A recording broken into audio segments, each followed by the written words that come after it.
Hi viewers, இன்னைக்கு நம்ம ஒரு சூப்பர் ஆன இன்ஃபர்மேஷன் பத்தி பார்க்க போறோம். திருப்பூர் மாவட்டத்தில் கொதிக்கும் பரபரப்பா. தாராபுரம் அருகே அமராவதி ஆற்றில் 12 அடி நீளமுடைய ராட்சத முதலை ஒன்று சுற்றித் திரிவது கண்டெடுக்கப்பட்டுள்ளது. அப்பகுதி மக்கள் கூறுவதாவது, இந்த முதலை கடந்த சில நாட்களாக கரையை அணைவதை காண்பதாகவும் குழந்தைகள் மற்றும் பெண்கள் மிகவும் அச்சத்தில் இருப்பதாகவும் தெரிவித்துள்ளனர்.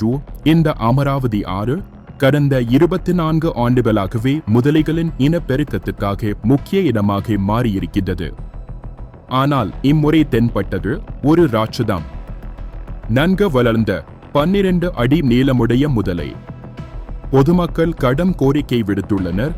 வனத்துறையினர் உடனடியாக நடவடிக்கை எடுத்து முதலைகளை பாதுகாப்பாக பிடித்து வனப்பகுதியில் செல்ல வேண்டும் எனவும் மக்கள் பாதுகாப்பு உறுதி செய்யப்பட வேண்டும் எனவும் வலியுறுத்துகின்றனர். இது ஏற்கனவே மக்களில் ஒரு விதமான பயத்தை உருவாக்கியுள்ளது.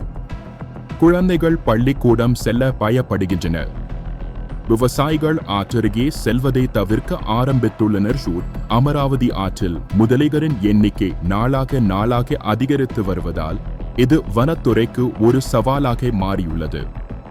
12 அடி முதலை என்பதானது சாதாரண விஷயம் அல்ல. மக்கள் உயிருக்கு பாதிப்பு ஏற்படுவதற்கு முன் விரைந்து நடவடிக்கை எடுக்க வேண்டும். இந்த வீடியோ உங்களுக்கு பிடித்திருந்தால் லைக், ஷேர் மற்றும் சப்ஸ்கிரைப் பண்ணுங்க.